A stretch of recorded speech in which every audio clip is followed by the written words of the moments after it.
Cette causerie autour du deuil est le fruit d'une belle amitié entre deux accompagnantes, Magali Lavalière, qui se dit démêleuse de nœuds dans le cerveau et éveilleuse de rêves professionnels, et moi, Dominique Duclos, qui accompagne entre autres les gens dans le processus de deuil.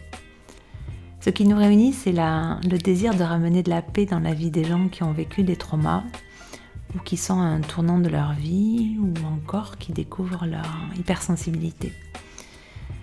Ces podcasts sont nés d'une envie profonde de détabouiser et mettre en lumière le chemin du deuil à partir de ma propre expérience et de mon rôle d'accompagnante.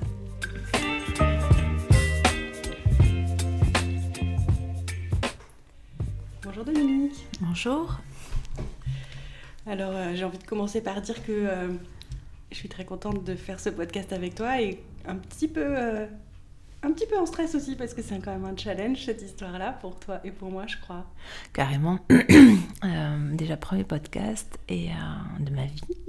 Et en plus c'est un sujet qui me tient tellement à cœur que j'ai envie de bien faire et que forcément c'est challengeant. Ouais. C'est excitant à la fois, il y a plein de peurs et à la fois une joie de partager sur ce sujet vraiment. Ouais, justement, c'est comme ça que j'avais envie qu'on commence. J'avais envie de te demander qu'est-ce qui était important pour toi, qu'est-ce qui t'avait donné envie de partager. De parler du deuil ? Ouais. Qu'est-ce qui m'a donné envie ? Parce que déjà c'est un sujet tabou et que personne n'en parle, et quand on vit un deuil, moi j'ai eu besoin de comprendre comment ça se passe et j'ai eu besoin de ne pas me retrouver seule avec ça. Et moi, je crois que la principale raison, c'est que j'ai envie que le deuil soit plus tabou et que les gens soient vraiment accompagnés à l'endroit où ils sont et que leurs besoins soient respectés et que les gens osent en parler. Et j'ai envie de déculpabiliser aussi par rapport au deuil, tout ce qu'on traverse. Et c'est une de mes envies. Une de mes envies. C'est chouette. Tu viens de dire le mot tout ce qu'on traverse et tout de suite ça me fait plein d'images dans ma tête moi quand j'entends ce mot-là. D'accord. J'aimerais bien que tu nous décrives justement un peu, peut-être, je sais pas si on peut parler d'étapes ou de phases. Je sais qu'il y a plein de mots qui sont utilisés, mais justement cette... Il y a 4 grandes phases dans le deuil. Il y a la première, ça s'appelle le choc et le déni. C'est la phase où on apprend qu'on vient de perdre la personne qu'on aime, qui dure... Je n'ai pas trop donné de date parce qu'en fait, je me suis rendu compte que dans ces 4 phases-là, moi, quand je les ai traversées, quand je les ai étudiées à côté pour voir comment elles fonctionnent, on met des dates et du coup, c'est plutôt bloquant, je trouve, que laisser les gens passer leurs étapes. Parce que tout est normal, en fait, dans le deuil. Donc, il faut arrêter de se dire qu'au bout d'un an, on devrait être à telle étape. Bref. Donc, la première, elle dure un peu. C'est l'étape du choc et du déni. La seconde, c'est l'étape de la fuite ou de la recherche. C'est l'étape où on sait que c'est vrai, ce qui s'est passé. Oui. Sauf que c'est tellement douloureux et tellement violent qu'on choisit soit la fuite, soit la recherche. C'est très inconscient. Hein. Et soit on oscille entre les deux, soit on fait que fuir ou que rechercher, peu importe. Ça dépend vraiment de ce qu'on traverse. La troisième, c'est la période de déstructuration. Le mot est pas joli, il fait peur. Mais c'est vraiment ça. Et c'est une période où on perd tous ses repères intérieurs, extérieurs. Et l'image que j'ai, c'est tous ces filoches au fur et à mesure autour de nous. Et la quatrième étape, c'est la restructuration. C'est là où on commence à se restructurer et revenir dans la vie petit à petit. Mais après, toutes ces phases se mélangent. Et on pourrait parler de chaque phase pendant des heures parce que c'est tellement propre à chacun que chacun va le traverser comme il peut et comme bon lui semble. Parce que dans le deuil, il y a toujours cette notion de choix. On a toujours le choix tout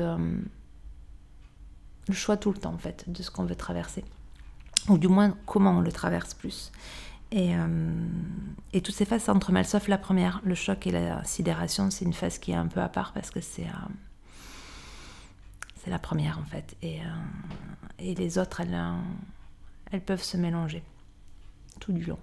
Ok, du coup, tu as cette première qui est, on pourrait dire, un peu commune à tout le monde et qui ensuite va s'enchaîner avec les 3 autres qui, elles, vont faire des allers-retours. Ouais, exactement. Oui, parce que la première, c'est quand on apprend et il y a beaucoup de dissociation à ce moment-là, souvent. se protège, tu veux dire. On se protège, ouais, psychiquement. Il y a quelque chose qui se passe d'assez hallucinant dans le cerveau. Notre cerveau, il est quand même super bien foutu. Il produit des drogues naturelles pour nous anesthésier sur des traumas ou des chocs émotionnels. Et c'est vraiment ce qui se passe à ce moment-là où on est... à la fois, on sait ce qui s'est passé et à la fois, on est complètement déconnecté de la réalité. Et surtout que c'est une phase très particulière parce que... Enfin, elles sont toutes particulières, mais on vient de perdre quelqu'un et à la fois, tout s'enchaîne à côté. Il faut qu'on s'occupe de l'enterrement, il faut qu'on s'occupe des milliards de choses que les gens n'imaginent pas au niveau administratif, ce qui se passe. Enfin, et à la fois, on est complètement déchiqueté de partout, mais on est tellement anesthésié qu'on est capable de faire tout ça, d'avancer, de réfléchir, de faire plein de trucs, et on est un peu comme en suspension. Et moi, je sais que j'étais carrément dissociée à ce moment-là où il y a une partie de nous qui œuvre à faire des choses et l'autre partie qui est complètement ailleurs. Et le choc est tellement grand que psychiquement, si notre cerveau ne nous droguait pas, moi j'avais l'image que je cramerais sur place, en fait, que je mourrais sur place. Le choc est trop gros, on ne peut pas l'intégrer d'un seul coup. Et pour moi, les phases, elles nous aident à intégrer petit à petit la réalité dans toutes nos cellules, en fait. Moi, j'ai vraiment cette image de... C'est comme comme quand on télécharge un programme informatique, en fait. Au fur et à mesure, ça se télécharge à l'endroit où on peut, quand on peut, comme on peut. Et c'est vraiment par phase. Et on en parlera plus tard, je pense, mais ça fait partie des décharges émotionnelles et tout ça, où au fur et à mesure, ça s'intègre petit à petit. Et heureusement, parce que sinon, ça ne serait pas possible si on devrait intégrer dans toutes nos cellules la violence que c'est de perdre quelqu'un, ça ne serait pas possible pour notre corps, quoi. Ni pour notre psyché, d'ailleurs. C'est comme si le temps travaillait pour nous, en fait. C'est ça que tu es en train de dire, quelque part. Ouais, et c'est pour ça que j'avais vraiment aussi envie de parler de ça, je pense, parce que le temps, c'est vraiment notre allié. Et c'est cette notion de processus et de travail de deuil, en fait. Le processus de deuil, c'est quelque chose qui se passe quoi qu'on fasse. Ça se passe naturellement, et avec le temps, ça fait que notre cicatrice psychique se guérit petit à petit. Et c'est bien fait parce que ce processus, il se fait quand c'est le moment pour nous, c'est pas nous qui décidons. Donc c'est assez curieux parce qu'il y a des moments, il se passe des choses où on trouve ça très violent et on a l'impression que c'est pas du tout le moment qu'il se passe ça. Et pourtant, c'est pour notre bien-être. Et nous, à côté, ce qu'on peut mettre en place, c'est le travail de deuil. C'est accompagner ce processus pour qu'il se passe le plus doucement possible. Je sais que le mot doux dans le deuil, ça paraît paradoxal ou antinomique, mais c'est vraiment ce qui se passe. Et le processus de deuil, moi j'ai une image, c'est un peu comme si au fond d'un océan, il y a quelque chose qui se passait de très linéaire, en fait. Et en fond, c'est comme ça se passe, c'est linéaire. Et c'est puissant, c'est profond, c'est tout le temps là, mais on n'a pas la main dessus. Et nous, on est au-dessus en train de prendre des vagues dans la tête, et des fois ça se calme, et des fois c'est une grosse tempête. Et le travail de deuil, ça nous permet d'accompagner tout ce qui se passe en surface. Du coup, il y a une partie, en fait, où on a une sorte de libre arbitre, de choix, et une partie qui se passe de toute façon. Christophe Fauré, il a une très belle métaphore pour ça. Du coup, c'est pas besoin d'aller en chercher une autre, elle est juste parfaite. Il parle d'une cicatrice. Il dit que, par exemple, quand on se fait mal, on s'ouvre, on a une grosse blessure. Le processus de deuil, en fait, il va faire que cette blessure, elle va cicatriser petit à petit. Elle cicatrisera de toute façon. C'est comme un os qu'on se casse. Quoi qu'on fasse, il va finir par se ressouder. Par contre, si on ne fait rien, la cicatrice, elle ne sera pas belle. Elle fera mal et elle sera très, très douloureuse tout le temps. Par contre, si on décide de changer les pansements, de faire venir une infirmière, de s'en occuper, la cicatrice, elle sera toujours présente, mais elle sera plus jolie et moins douloureuse. C'est ça, le travail de deuil, c'est tout ce qu'on va mettre en place pour que ça se passe mieux, que ça soit plus doux. Et le processus, c'est la cicatrisation qui se fait naturellement. Et du coup, est-ce que le travail de deuil va changer quelque chose à la souffrance ? Alors ça, c'est un vaste sujet. Souvent, quand on est en deuil, au début, on a l'impression que... Alors, je sais qu'il y a beaucoup de gens qui décident de rester dans la souffrance et ça leur appartient parce qu'on a la sensation que la souffrance, ça nous lie à la personne qui est partie. Et ça, c'est une étape, moi je sais que ça a été une étape importante chez moi de comprendre que le lien se passe ailleurs que dans la souffrance. Mais au début, ça passe que par là. En tout cas, les premiers mois ou les premières années, ça dépend vraiment des gens.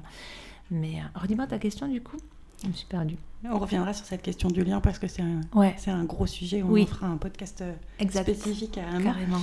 Ma question, c'était est-ce que le travail du deuil va avoir une influence sur le niveau de souffrance en fait? Là, je peux répondre que pour moi. Ouais, réponds pour toi.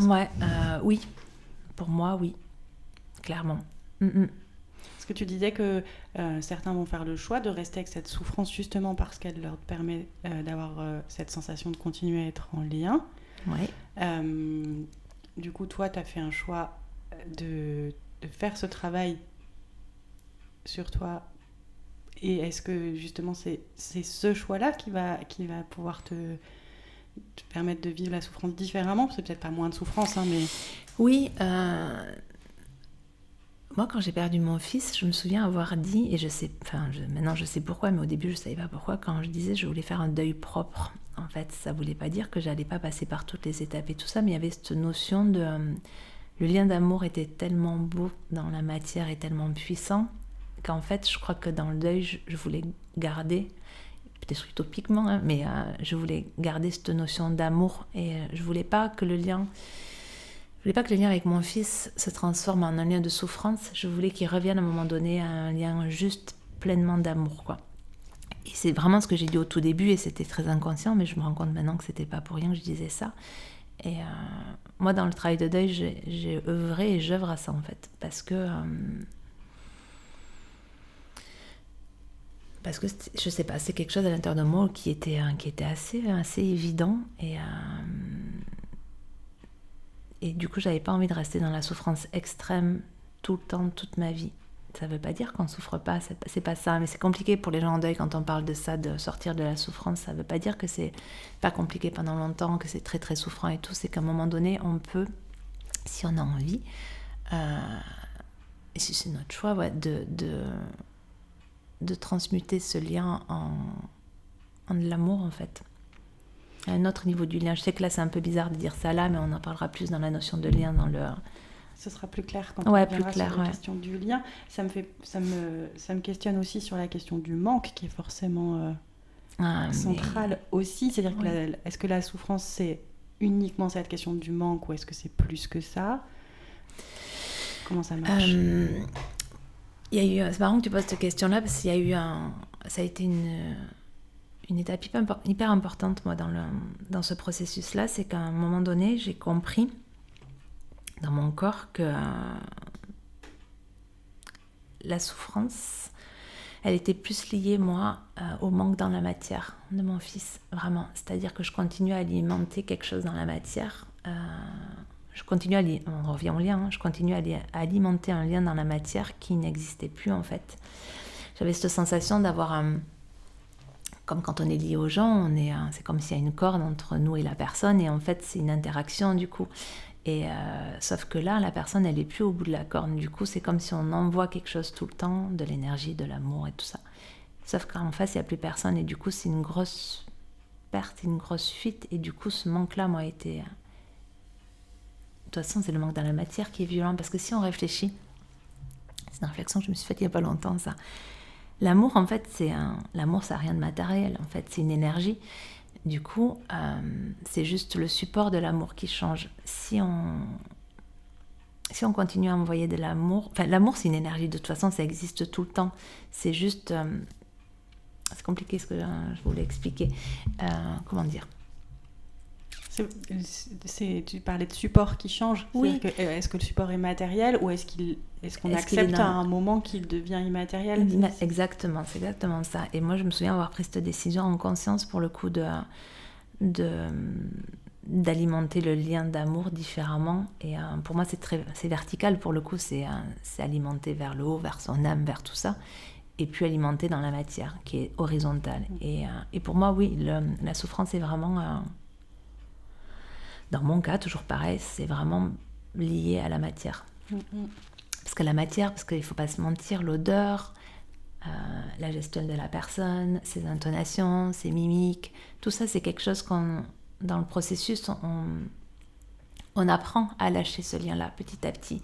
Mais ça se fait hyper progressivement parce que c'est tellement violent quand on a passé des années avec une personne qu'on aime profondément et que d'accepter de lâcher ça. Moi, ça a été très très compliqué parce que par-dessus, il y a de la culpabilité qui arrive vraiment. On en reparlera sûrement de ça aussi. La culpabilité. Peut-être même juste après, mais quand je t'entends là parler de ce qui manque dans la matière, ça me parle du corps en fait, qui a besoin du corps de l'autre, tout simplement. Et ça, pour le coup, le manque, il est réel. Et tu disais tout à l'heure que le temps était notre allié pour qu'on intègre dans nos cellules, et donc corporellement en fait. C'est exactement ça. C'est vraiment cette notion de reprogrammation où du coup notre corps petit à petit il accepte vraiment de plus avoir ce rapport-là et c'est compliqué. En plus moi c'est mon fils, du coup il y a quelque chose qui se passe vraiment dans notre corps puisqu'on a donné naissance, donc il y a encore autre chose qui se passe à ce niveau-là. Et oui. Est-ce que tu veux bien revenir sur ce que là, tu nous as bien expliqué la première étape, mais finalement les trois autres, pas trop. Moi, dans mon petit cerveau à moi, c'est pas encore très clair. Oui, la seconde phase, c'est la phase de fuite et de recherche en fait, où comme justement dans la matière, la personne n'est plus là, on va la rechercher. Donc ça peut être par des photos, on peut s'habiller. Moi j'ai passé du temps à m'habiller avec les habits de mon fils quand j'étais chez moi, à sentir son parfum, à plein de choses. Ou la fuite, parce que moi j'ai plus fui que la recherche pour le coup. La fuite aussi, parce qu'on se rend compte que la vague de souffrance qui va s'abattre sur nous, parce qu'à ce moment-là elle ne s'est pas encore abattue sur nous les premiers mois. On se rend très bien compte, moi j'avais cette image-là où j'avais comme un espèce de tsunami qui allait m'arriver dessus et en fuyant ça me permettait de le repousser. Oui, de repousser le moment où il arrive. De croire en fait que j'allais le repousser, ce qui n'est pas le cas, on est d'accord, mais et cette notion de fuite, moi elle a été vitale pour le coup, vraiment. Du coup j'ai fui beaucoup, mais ça peut être la fuite dans le travail, la fuite dans des sorties, la fuite physique où moi j'ai déménagé, j'ai bougé dans d'autres endroits. La fuite c'est ça, c'est pour... En fait, cette phase-là, moi, je l'ai ressentie comme ça. C'est comme un entre-deux entre la vérité qui est là, mais elle n'est pas complètement là. Et c'est une espèce de truc hyper particulier où on sait que ça s'est passé, mais on n'est pas encore d'accord. Enfin, mais pas vraiment à la fois. Du coup, c'est une espèce d'entre-deux avant que ça se pose pour de vrai. Ce qui est, à mon goût, le début de la troisième phase. Ouais. Et du coup, il y a encore cette notion de processus de fond et de temps nécessaire, en fait. Donc, tu fuis, tu maintiens le lien pour te donner du temps, en fait. C'est ça. C'est exactement ça. Mais t'es obligé de maintenir le lien, c'est trop violent. Sinon, donc, du coup, on le maintient comme on peut, quoi. Et puis, il y a cette notion de fuir la souffrance aussi, parce que c'est... Bon, on ne la fuit pas, en fait. On l'amène avec nous partout. Mais il y a cette notion on y croit. Moi, j'y ai cru à chaque fois que j'allais à... J'ai fait des trucs assez rigolos. Je suis partie vivre dans une caravane avec des chevaux pendant 3 mois. J'ai cru que ça allait aller, mais pas du tout. Ça nous rattrape en deux, quoi. Mais c'est psychiquement, c'est vital, en tout cas. Et du coup, il y a ce début de la troisième phase où, toujours pareil, je parle à mon nom parce que chacun vit ces étapes-là comme il le peut, mais ça a été le plus compliqué. En fait, on croit que c'est le choc, l'annonce qui est le plus violent, mais c'est pas vrai du tout. La phase, le moment le plus violent, moi, ça a été au bout d'1 an, où là, on commence à prendre vraiment conscience de ce qui s'est passé pour de vrai, quoi. Et là, on revit les émotions du début multipliées par 1000, quoi. Donc les gens autour de nous comprennent pas trop, mais on parlera de l'entourage, je pense, plus tard aussi par rapport à ça. Et dans cette phase-là, en fait, on parle de vécu dépressif. C'est un moment où vous n'êtes pas en dépression. Moi, je disais souvent, je suis pas malade, je suis juste en deuil et je souffre, mais c'est un moment où il y a une vague de déprime qui est là en fond, plus ou moins présente, mais ça fait partie du processus. D'ailleurs, il paraît que c'est signe de bon déroulement du processus quand cette phase est là. C'est la phase qui est la plus souffrante, tu dirais ? Moi, c'était la phase la plus souffrante parce que c'est là où je suis quelqu'un qui aime beaucoup la vie, qui a tout le temps plein de projets et tout, et ça a été la phase où où ça me demandait un effort considérable d'avoir envie de me lever le matin, d'avoir envie de faire des choses en fait. Et moi, ça a été la plus compliquée. Pour moi, oui. C'est un moment où ça prend toute la place, en fait, c'est ça ? Ça aurait pu prendre toute la place, sauf que moi, j'avais besoin de mettre du mouvement, donc d'être dans la nature, d'être en contact avec les gens. Moi, c'est quelque chose que j'ai jamais lâché le lien, justement, parce que je savais que si je lâchais le lien au début, dans la vie et avec les gens, je m'en remettrais jamais.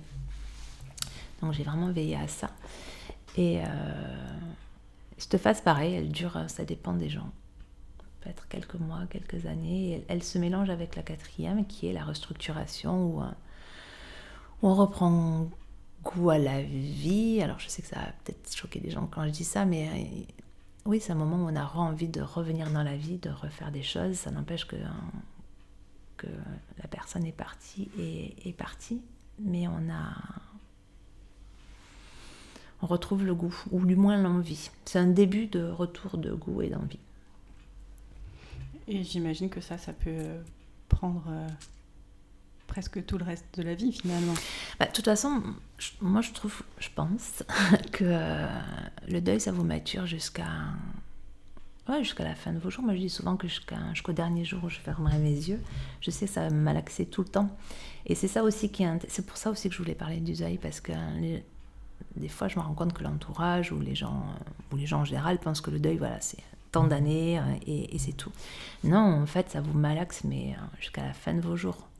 Ouais, du tout coup, le la temps question différemment. qui est souvent, ou la réflexion qu'on entend très souvent est-ce que tu as fait ton deuil, elle n'a pas tellement de sens dans ce que tu nous racontes là. Non, faire son deuil, je trouve ça hyper violent déjà, à dire aux gens, est-ce que tu as fait... Enfin, c'est bon, souvent les gens, c'est bon, ça fait 1 an quand même. Ben non, mais c'est horrible de dire ça aux gens. Et non, je pense faire son deuil, ça n'existe pas, c'est quelque chose qui vous déstructure tellement et qui vous déchire tellement que forcément ça va toucher tous les plans de votre être et j'allais dire sans ça qu'il y a des cadeaux cachés. Et c'est pas... Je me souviens, moi, quand on me disait ce mot-là au début, j'avais envie d'étrangler les gens. Mais pour de vrai, en fait, ça offre ou ça invite à une transformation profonde, mais de toutes ces cellules, en fait. Et ça se fait sur toute une vie. On y reviendra sur cette transformation parce que c'est un point important.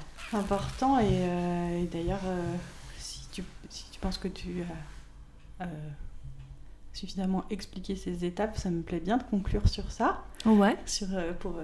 Pour ce podcast et ce thème des différentes étapes du deuil. Et puis on a plein d'autres choses qu'on a envie d'évoquer dans d'autres podcasts. Alors, il y a une part de moi qui dit « Mais j'ai pas tout dit sur les phases. » Mais en fait, ça suffit comme ça, ouais. Merci. Merci.